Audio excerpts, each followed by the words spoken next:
한 주간 잘 지냈습니까? 네, 늘 주님의 은혜로 사시고 또 주님의 도우심으로 승리하며 살 수 있는 우리 모든 청년들 될 수 있기를 바랍니다.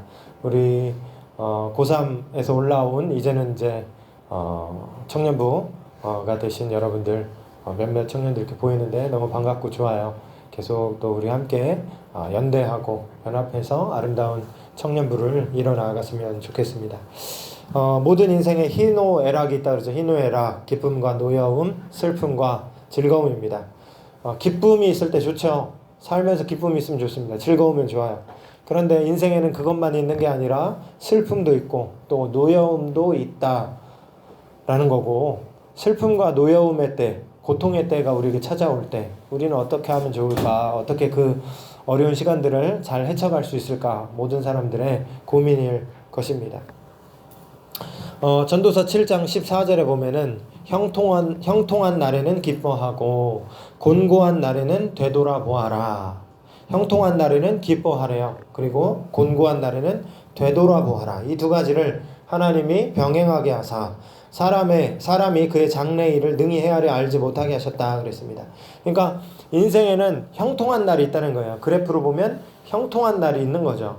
그런가 하면 곤고한 바닥을 치는 것 같은 그러한 날도 있는 것이 인생이다. 이것이 하나님이 인생에게 정하신 바이다 라고 말씀을 하고 있다는 것입니다. 그러면 우리가 이제 이럴 때는 좋은데 이럴 때는 어떻게 하면 좋겠냐는 거죠. 일단 이럴 때는, 형통할 때는 기뻐하라고 그랬습니다. 형통하려는 기뻐해라. 형통한 날에는 기뻐해라. 그러니까 분복을 누리는 겁니다. 형통한 것도 하나님이 주신 거잖아요. 이 누린다라는 것은 누려라, 누린 거, 이 분복을 누려라 하는데, 누린다라는 것은 이 모든 거 하나님 주신 거, 나에게 주신 것들을 그냥 마음껏 활용하고 나 자신을 위해서 살아도 괜찮다라는 것이 아니라, 사실은 여기에 우리가 좀 생각해 봤으면 하는 부분이, 이거 사실 하나님이 허락하신 거잖아요. 하나님이 주신 거라는 겁니다. 형통한 것도. 그렇다면 이걸 누린다는 것은 사실은 기뻐하는 것이고, 여기에는 감사가 자연스러운 반응으로 이어지게 되는 것입니다.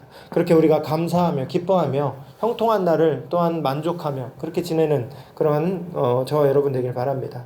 공고한 날에는 어떻게 하라는가? 스스로 돌아보라는 것이죠. 공고한 날에는 되돌아보아라. 돌아보라는 겁니다. 여러분, 우리가 고통의 시간들을 지나갈 때가 있는데 사실 그 시간들이 우리가 자초한 일이 아닐 경우도 많이 있습니다. 우리가 어떤 일을 저질렀기 때문에 그에 대한 결과로서 고통을 당하는 게 아닐 때도 많이 있다는 거죠. 그러니까 어쩔 때는 알 수 없는 원인으로 고통을 당할 때도 있어요. 내가 저질른 것도 아니고 그가 자초한 것도 아니고 그냥 알 수 없는 결과로서 우리가 인생에는 어려운 날들을 경험할 때도 있는데, 그런데 또 아예 고통의 문제가 나의 행동과 무관하다 이렇게 볼 수도 없는 그런 부분도 많이 있습니다. 그러니까 일반론적인 얘기를 지금은 해주는 거예요. 전도서 7장 14절은 성도는 그러니까 곤고한 날에는 되돌아보라는 거예요. 혹시 이 문제가 하나님 앞에서 내가 잘못한 일이 있는 것은 아닌가? 내가 어떠한 하나님 앞에 바르게 살지 못해서 어떤 겪는 결과로서 이 일들이 나에게 온 것은 아닌가? 이게 자연스러운 반응이라는 것이죠. 그래서 전도자는 고통당할 때 스스로를 돌아봐라 이렇게 말씀을 해주고 있는 것입니다. 아무튼지 우리는 인생에 이렇게 다양한 순간들을 맞이하게 된다는 것이죠. 그리고 그 중에서도 오늘 본문의 주인공인 이 모세는 인생의 곤고한 시절을 지금 마주하고 있습니다. 이 시절을 모세는 그러면 어떻게 헤쳐나갔는가? 이 부분을 우리가 오늘 한번 주목해보고 교훈을 삼으려고 하는 것입니다. 세 가지 함께 나누려고 하는데, 첫 번째는 우리에게 찾아오신 주님, 오늘 말씀의 주제이기도 한데 우리에게 찾아오시는 주님을 오늘 본문에서 발견할 수 있다는 겁니다. 모세는 지금 쉽지 않은 인생을 살아가고 있습니다. 여러분, 모세가 어려서부터 왕자였어요. 이집트의 왕자였잖아요. 그의 혈통은 히브리의 노예의 혈통을 가지고 있었지만 바로의 딸이 극적으로 그를 거두어서 애굽의 왕자로서, 그러니까 모세의 입장에서의 기억은 어려서부터 처음부터 왕자인 겁니다. 그러니까 왕자로 이렇게 자라났는데, 그런데 모세는 자기 혈통을 잊지 않았습니다. 자기 민족을 잊지 않았어요. 왜냐하면 자기의 유모가 사실은 친모였거든요. 자기 친모였습니다. 그래서 친모를 통해서 아마 어릴 적에 계속 너는 애굽 사람이 아니야 사실은. 너의 민족을 잊으면 안 돼. 이것을 아마 배웠을 거예요. 그래서 모세가 40년간 왕자로 살았지만 그러나 자기 민족을 잊지 않고 살았다는 것이죠. 그래서 40세 때 됐을 때 동족이 지금 노예로서 박해당하는 그 장면을 목격했을 때 이 사람이 애굽 군인과 맞서 싸웠습니다. 애굽 군인과 맞서 싸웠어요. 그때 어찌저찌 하다가 군인을 죽이게 되었고 결국에 왕자이지만 법을 어겼기 때문에 그 또한 처벌의 대상이 됩니다. 그래서 두려움 속에서 그가 미디안으로 망명했다. 그렇게 성경이 말하고 있는 거죠. 미디안으로 망명해서 거기에서 이 모세가 40년간을 양치기로 살았습니다. 왕자에서 양치기로 지금 사는 거예요. 40년간이나. 이제 80세가 됐는데 모세는 아무 희망이 없습니다. 그냥 이대로 살다 죽는 겁니다. 그냥 소확행 누리다가 이생망이다 이렇게 생각하면서 그냥 자기는 인생 그냥 이렇게 흘러간다 생각하면서 살아가는 것밖에 없는 80세 노인이 되었었던 것이 모세였다는 것이죠. 그런데 그때 하나님이 지금 모세를 찾아오고 계신다는 겁니다. 여기서 우리가 잠깐 이제 생각해 보면 여러분 하나님은 우리를 찾아오시는 분이라는 거예요. 우리를 찾아오시는 분. 우리가 고통당할 때 어이구 고통당했니 하면서 멀리서 지켜보시는 분이 아니라 우리의 인생 가운데 찾아오셔서 우리와 함께 하시는 하나님임을, 우리 인생에 고통당하는 그 현장에 참여하시는 하나님임을 오늘 본문을 통해서 우리가 발견하게 된다는 것입니다. 아우슈비츠 수용소 얘기 잘 아시죠? 나치즘의 그 시대에 유대인들이 많은 탄압을 당했고 수용소에 갇혀서 많은 사람들이 죽임을 당했는데 이때 유대인들이 심하게 유대인들은 하나님 믿는 사람들이잖아요. 이 사람들이 심하게 고통받으면서 교수형으로 처형당하는 사람들을 봤을 때 그때 그들 중에 한 사람이 이렇게 외쳤대요. 우리가 고통당할 때 하나님은 어디 계십니까? 교수형 당하는 젊은 사람들을 바라보면서 누가 그렇게 외쳤다는 겁니다. 근데 제가 읽었던 그 글을 쓴 사람은 마음속에 누가 그 외침을 외쳤을 때 즉시 자기 마음속에 이러한 답변이 외쳐졌대요. 울려 퍼졌대요. 하나님은 지금 저 교수대에 매달려 계신다. 잘 이해 안 되시겠죠? 저도 잘 이해 안 됐고 지금도 완벽하게 이해를 못하지만 조금은 이해를 해가고 있습니다. 여러분 고통당하는 사람과 하나님이 연대하세요. 고통당하는 사람과 하나님이 연대하신다고. 연대. 우는 자와 함께 우시는 하나님. 그런 장면들을 성경에서 혹시 발견해 보셨습니까? 가장 전형적으로 드러나는 장면이 어디냐면 2000년 전에 이 땅에 오신 예수님을 통해서 우리가 그걸 발견하게 됩니다. 여러분 제가 여러 번 말씀드렸지만 예수님의 정체를 우리는 알잖아요. 하늘 보좌에 하나님과 함께 계셨던 분이 예수님이셨어요. 가장 영광스러운 자리에 태초에 하나님이 천지를 창조하실 때 같이 그 자리에서 세상을 만드셨던 분이 예수님이신데 그 예수님이 요만한 아기가 되셔서 이 땅에 오신 겁니다. 피조물 가운데 우리와 같이 똑같은 인생을 사셨던 것이죠. 그리고 천국 복음을 알려주시고 마지막에는 처참하게 십자가에서 달려 죽으셨어요. 십자가라는 교수대에 매달리셨던 분이 예수신데 그분이 바로 하나님이시라는 겁니다. 주님은 우리와 함께 고통당하시고 우리의 고통을 우리가 고통당할 때 깊이 탄식하시고 그 고통을 함께 느끼십니다. 그리고 안타까워하시며 그 고통에 참여하시며 함께 우시는 분이 바로 우리가 믿는 하나님이시라는 것이죠. 모세에게 찾아오신 주님, 모세의 고통을 그냥 보시지 않는 하나님이심을 우리가 알 수 있는 대목인 것입니다. 그런데 여기서 모세 한 사람뿐만이 아니라 하나님은 사실 더 큰 그림을 그리고 계셨다라는 것도 우리가 알 수 있습니다. 우리가 읽은 3장 1절 말고 그 바로 윗부분인 2장 23절부터 25절까지의 말씀을 보면 이렇습니다. 23절부터 25절까지의 말씀 PPT를 한번 보시면 나오나요? 예. 제가 한번 읽어드릴게요. 읽어드릴게요. 여러 해 후에 애굽 왕은 죽었고 이스라엘 자손은 고된 노동으로 말미암아 탄식하며 부르짖으니, 이스라엘이 부르짖었다는 겁니다. 그 고된 노동으로 말미암아 부르짖는 소리가 하나님께 상달된지라. 24절에 보면 하나님이 그들의 고통 소리를 들으시고 하나님이 아브라함과 이삭과 야곱에게 세운 그의 언약을 기억하라. 25절에 하나님이 이스라엘 자손을 돌보셨고 하나님이 그들을 기억하셨더라. 그러니까 하나님이 애굽 노예들의 외치는 아우성과 그 울부짖는 소리를 들으시고 응답하셨다는 거예요. 응답하시는 의미로서 지금 모세를 만나고 계신다는 겁니다. 여러분, 하나님의 드라마는 우리가 생각하고 있는 스케일보다 훨씬 더 큰 스케일이에요. 하나님은 나는 이생망이야. 나는 이제 이렇게 더 이상 애굽으로 복귀할 수는 없어. 나는 이렇게 그냥 미디안의 양치기로 살다 죽을 수밖에 없을 거야. 라고 생각했던 한 사람 구원하고자 지금 방문하신 게 아니라 지금 이스라엘의 아우성을 듣고 계시는 거예요. 그리고 그 아우성에 응답하시고자 모세에게 찾아오신 그 의미가 그 안에 담겨져 있었다는 겁니다. 모세 한 사람 회복하는 건 당연하고 이스라엘 전체를 회복하고자 하는 하나님은 구원의 큰 서사를 지금 쓰고 계셨다는 겁니다. 정리하면 두 개를 합쳐보면 여러분, 하나님은 우리를 찾아오시는 분이라는 겁니다.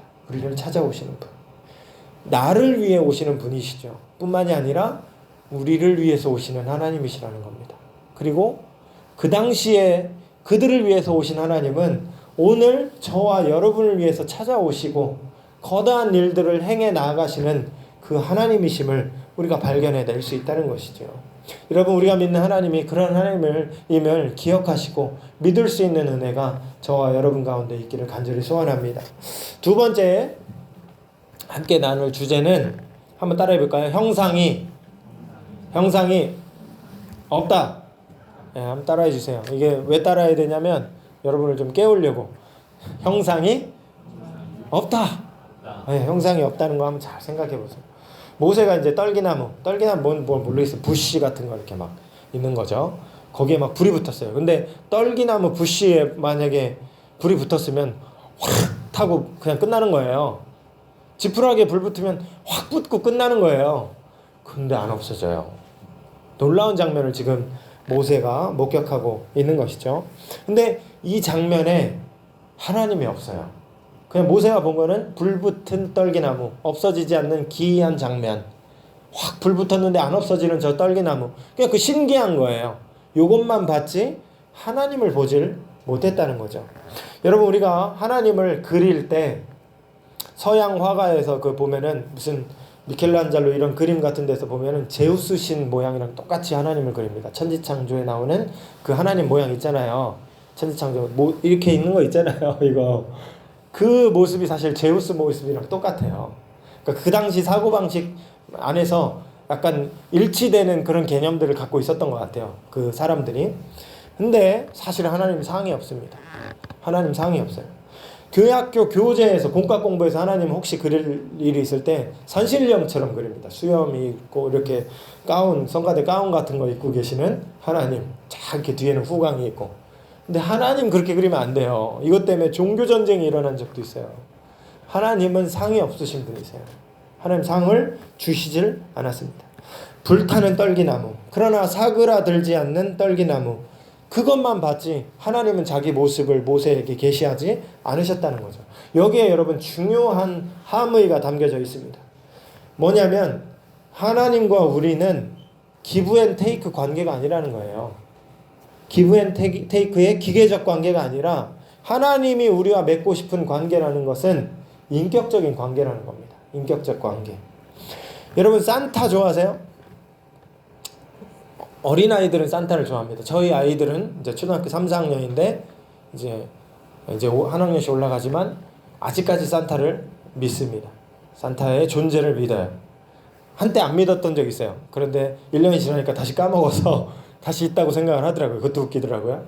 근데 아직까지 믿어요. 그리고 저희는 자연적으로 알아질 때까지 조금 더 한 해, 두 해를 더 갈 생각이긴 한데, 여러분, 산타를 왜 좋아할까요, 어린이들이? 선물을 주니까 좋아하는 거예요. 산타랑 얘기 나누고 싶어서 좋아하는 사람 본 적 있으세요, 어린이? 산타랑 인격적 관계로, 산타가 따뜻해서, 산타가 내 고민 상담해 주니까, 산타랑 뭔가 이렇게 인격적 관계를 나누기 위해서 산타를 좋아하는 사람은 없어요. 산타를 좋아하는 이유는 산타가 선물을 주기 때문인 거죠. 여러분, 하나님을 좋아하는 이유도 그것 때문입니까, 혹시? 하나님은 그런 관계를 맺기를 원하시지 않는다는 겁니다. 그래서 우리에게 상을 보여주지 않는 거예요. 산타를 좋아하는 것처럼 우리가 하나님을 좋아하지 말라고, 하나님과 인격적 관계를 나누자고 하나님은 자기 상을 우리에게 보여주지 않는 겁니다. 10계명의 1계명은 나 외에 다른 신을 섬기지 말라는 거고, 두 번째 계명은 우상을 만들지 말라 그랬어요. 우상을 섬기지 말라 그랬습니다. 왜 우상을 만들지 말라고 했습니까? 우상은 다른 부처님 이런 거를 포함해서 사실은 더 넓은 개념에서는 보여지는 상을 다 얘기하는 거예요. 보여지는 상. 동방교회와 서방교회가 나눠졌던 게 예수님 모양을 새길 수 있느냐 없느냐 때문에 나눠진 거예요. 가톨릭 교회랑 저쪽에 러시아 쪽에 동방교회랑 이게 다 그리스도교 안에 담겨져 있거든요. 지금 큰 범주 안에 그러는데 이게 갈라졌던 이유가 사실은 이콘 논쟁 때문에 그런 건데 바로 이 문제입니다. 하나님 이거는 안 된다라는 게 교회 안에서 굉장히 큰 기준이었다는 거죠. 이게 왜 문제입니까 이게? 하나님은 왜 상을 만들지 말라 그랬는가? 그러니까 보여지는 상, 심지어 하나님 상이라 할지라도 그것을 통해서 하나님과 인격적 관계를 누리지 못하고 단지 기계적으로 하나님을 예배하고 기계적으로 하나님께 무엇을 받는 그런 관계를 하나님은 원치 않으셨기 때문에 우리에게 상을 주시지 않았다는 것이죠. 그러니까 하나님 상을 만들어 두고 차라리 상을 줬으면 좋겠어요. 여러분 얼마나 편리할까요? 하나님 상이 여기 있어요. 산신령 같은 하나님 상이 있어요. 가톨릭에서는 이렇게 비판하고 그런 건 아니고 이제는 거의 다 문화화된 부분도 있다고 생각을 합니다. 가톨릭 십자가와 기독교 십자가의 가장 큰 차이점은 예수님이 거기 매달려 있느냐의 차이예요. 가톨릭 십자가는 예수님이 있어요. 거기는 약간 문화적으로 그걸 해석을 한 거죠. 차라리 이렇게 좀 있으면 편리하겠잖아요. 우리가 예수님을 보고 믿으면 더 편리하잖아요. 더 믿음이 더 생기지 않을까요? 그런데 허락치 않으십니다. 무덤이 비어 있어요. 예수님의 무덤이. 뭔가 보여지는 뭐가 있으면 법궤에 천사와 천사 사이에 뭔가 빈 공간이 아니라 뭔가 하나님 상이 있으면 우리가 하나님을 더 잘 믿을 텐데 이렇게 저는 생각할 때가 종종 있었습니다. 근데 하나님 그걸 원치 않으신다는 거예요. 하나님은 우리와 인격적 관계를 누리기를 원하셔서 상을 만들지 말라라고 말씀을 하셨다는 거죠. 그런데 한 번은 하나님이 자기 상을 우리에게 보여준 적이 있습니다. 그게 언제냐면 예수님을 통해서 보여주셨어요. 예수님을 통해서 예수님에 대해서 이제 골로새서 1장 15절에서 뭐라 그러냐면 예수님은 하나님의 본체시고 보이지 않는 하나님의 보이는 형상이라 그랬어요. 그러니까 하나님은 안 보여요. 여태까지 수천 년 동안 하나님은 자기 상을 보여준 적이 없어요. 그런데 유일하게 예수님을 통해서 보이는 상으로 자기를 보여주셨다고요. 계시라고 하는데 자기를 보여주셨다는 겁니다.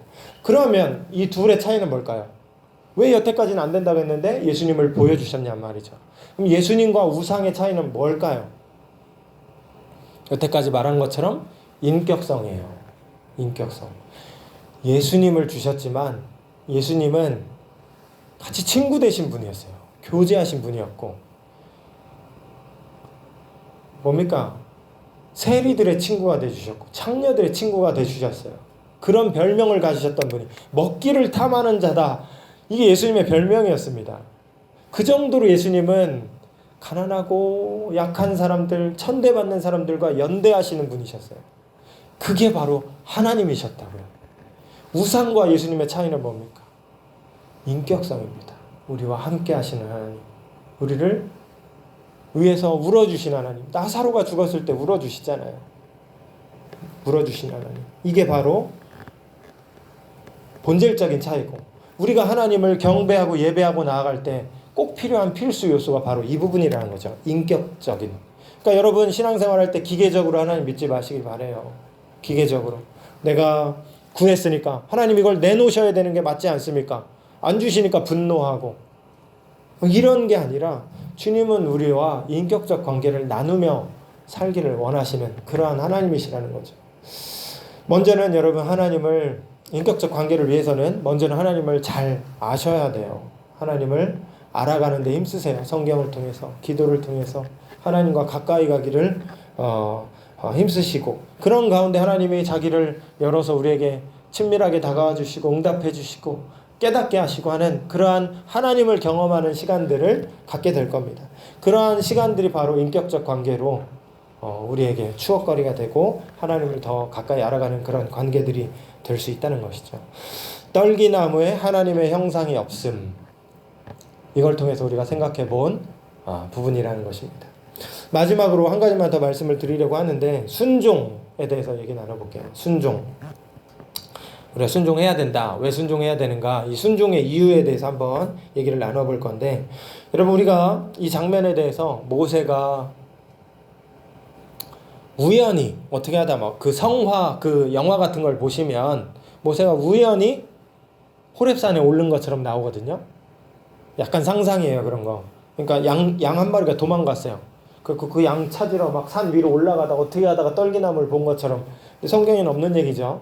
그런 식으로 생각할 때가 우리가 많이 있습니다. 그런데 꼭 그렇지 않을 수도 있어요. 성경만 가지고 얘기를 하자면, 전에도 한번 말씀드린 적이 있었던 것 같은데, 여러분 모세는 양떼를 이끌고 1절에 보면은 광야 서쪽으로 갔다 그랬어요. 광야 서쪽으로 양떼를 이끌고 갔다 그랬습니다. 광야 서쪽은 목초지가 없어요. 산간지역입니다. 정상적인 목초지 이동이 아니라는 것이죠. 양치는데 적합하지 않은 그냥 산맥이 있어요. 황량한 산맥이 있는 거예요. 돌산 그런 것들밖에 없는 것인데, 근데 모세가 광야 서쪽으로 양떼를 이끌고 하나님의 산 호렙에 이르렀다. 이렇게 나레이션을 지금 해주고 있다는 것이죠. 그러니까 여기서 우연히 갔을 수도 있다. 이게 전통적인 해석이라면 의도를 가지고 올라갔을 수도 있다. 라는 가능성이 이 안에 있다는 것이죠. 모세는 하나님의 산 호렙이라는 그 전에 잘 알려졌던 그 산에 뭔가를 의도성을 가지고 그 산에 지금 올라가고 있구나 라는 것을 우리가 한번 추정해 볼 수 있다는 겁니다. 모세 입장에서 한번 생각을 해봅니다. 여러분 모세는 40년 전에 이 민족에 대한 안타까운 심정으로 사람을 쳐 죽였던 사람이었어요. 아니 자기 그 애굽 왕자인데, 자기 인생은 탄탄대로인데 그런 생각이 아니었다니까요. 모세는 자기 민족에 대한 울분을 갖고 있었던 사람이었다는 걸 그 군인을 죽였다는 데서 우리가 알 수 있는 거예요. 그 정도의 모세였는데 이 사람이 그 사람을 죽였기 때문에 이제 더 이상 애굽에 살 수 없어서 애굽을 떠날 수밖에 없었지만, 그러면 그 정도로 자기 민족을 생각했던 사람이 40년이 지났습니다. 40년 동안에 이제 80세 할아버지가 됐는데 히브리 민족을 잊어버렸을까요? 다 지워버렸을까요? 아닐 수도 있어요. 아닐 수 있다는 거죠.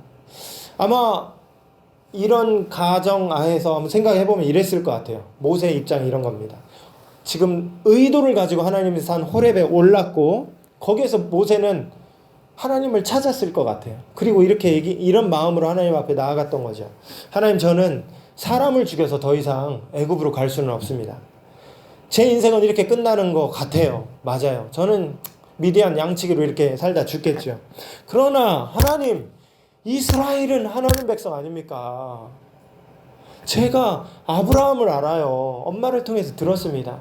아브라함 얘기를 들었고, 야곱 얘기를 들었고, 모셈 얘기를 들었고, 그 가운데 하나님이 이스라엘의 하나님이심을 내가 들어왔는데, 하나님 억압받는 이스라엘 민족, 이 히브리 민족을 이대로 두실 겁니까? 모세에게 이런 마음이 있는 게 더 자연스럽잖아요. 그래서 호렙에 올랐다는 것이죠. 호렙에 올라서 하나님께 이 문제를 단판짓고자 모세가 이곳에 올랐을 수 있다는 것입니다. 그때 하나님이 모세를 만나 주십니다. 그리고 신을 벗어라, 신발을 벗어라 이렇게 말씀했습니다. 왜 하필 신발일까? 고대 근동에 신발 없는 사람이 있었어요. 신발 없는 사람이 누굽니까? 노예가 신발이 없어요. 노예. 여러분 신발 가지고 여러 가지 얘기를 할 수 있어요. 목회자들, 설교자들이 신발에 대해서 맨발은 겸손하니까 겸손은 하나님이 요구하신 것이다. 이런 얘기도 할 수 있을 것이고, 또 신발로 상징되는 인간적인 방법들. 여러분 하나님이 가죽옷을 해 입히셨거든요. 아담이 됐을 때, 범죄했을 때 신발은 인간이 만들어서 신은 거예요. 이렇게 설명하시는 분도 있어요. 모르겠어요. 그냥 여러 가지 가능성이 있겠죠. 설명을 신발 가지고 할 수 있는 여러 가지가 많이 있겠죠. 그런데 이 신발 가지고 저는 오늘 순종에 대해서 여러분과 나누고 싶습니다. 순종. 그러니까 이런 겁니다. 신을 벗어라. 하나님 그 말씀하셨죠. 뜬금없이 신발을 벗으래요. 근데 신발은 그 당시에 노예가 없었습니다. 뭘 얘기하는 걸까? 순종하라는 겁니다. 너가 이 문제를 가지고 나한테 나와왔니? 너가 지금 이스라엘을 구원해달라고 지금 기도원 찾아오듯이 나한테 와서 지금 이걸 해결 보고자 이렇게 왔니? 그래. 그러면 너를 통해서 일하겠다. 너가 순종해야 된다. 이런 의미가 여기에 담겨져 있지 않겠냐는 것이죠. 여러분 신을 벗음으로 하나님은 모세에게 온전한 순종을 요구하고 계시는 겁니다. 그리고 우리도 이 땅에서 그리스도인으로 사는 동안에 승리하는 그리스도인으로서 살아가기 위해서는 온전한 순종으로 하나님 앞에 반응하며 살아가야 한다는 것이죠. 재밌는 것은 신발 없음은 노예의 상징이었는데 우리가 주님 앞에 순종하고 나아가면 주님이 우리를 노예처럼 취급하지 않으세요. 위대한 사람으로 만들어 주십니다. 하나님 안에서 자유를 누리게 하셔요. 하나님 안에서 자유가 있어요. 하나님을 벗어나면 자유가 있을 거라고 생각하지만 아닙니다. 하나님을 벗어나면 오히려 불안이 있고 황량함이 있을 따름입니다. 하나님 안에서 거하는 자유를 우리에게 주시겠다. 신발을 벗음으로 오히려 우리는 하나님의 백성됨의 정체성을 장착하고 살아가게 된다는 것이죠. 마칩니다. 오늘 말씀을 주제를 택한 이유는 수련에 대한 동기부여도 해주고 싶은 마음 때문에 이 모세가 하나님을 만나는 이 장면의 이야기를 여러분과 나누었습니다. 여러분 청년부 동계수련회 지금 계획 중에 있습니다. 2월 2일 3일 금요일 저녁 토요일 하루인데 2월이라고 해봐야 2주 후에요. 다다음 주에 이제 진행을 하게 됩니다. 주제는 신앙과 이성 사이에서 라는 제목으로 수련회를 계획하고 있습니다. 기독교 신앙을 이야기할 때 그리고 우리가 여태까지 학교에서 또 과학에서 이렇게 배워왔던 이성과 상식이라는 기준을 놓고 볼 때 기독교 신앙이 여전히 우리에게 매력이 있는가? 여전히 우리가 믿을 만한 것인가? 이런 고민들을 아마 해보신 분들이 많이 있을 것 같아요. 그런 부분에 대해서 우리가 한번 얘기해보자는 거죠. 그리고 어떤 답을 여러분과 나누고 찾을 수 있었으면 좋겠습니다. 그런 식으로 지금 준비하고 있는데 여러분 함께 참여하시기를 바랍니다. 꼭 함께 하시길 바라고, 그래서 모세가 하나님을 만났던 것처럼 우리의 신앙이 더욱더 하나님께로 가까이 가고 하나님을 확신하고 그렇게 살아갈 수 있는 저와 여러분들 되시기를 바랍니다. 그렇게 견고해지는 신앙을 바라면서 우리가 이 말씀 마음에 새기고 또 그렇게 한 주간을 보내면 좋겠습니다. 우리 시간 함께 기도하도록 하겠습니다. 하나님이 모세를 찾아오셨습니다. 말씀 오늘 주제 하나님께서 나를 찾아오시는 하나님이라는 주제인데 여러분 모세를 찾아오셨듯이 하나님은 우리와 함께 하시는 분이세요. 그런 하나님이라고 성경은 우리에게 알려주고 있습니다.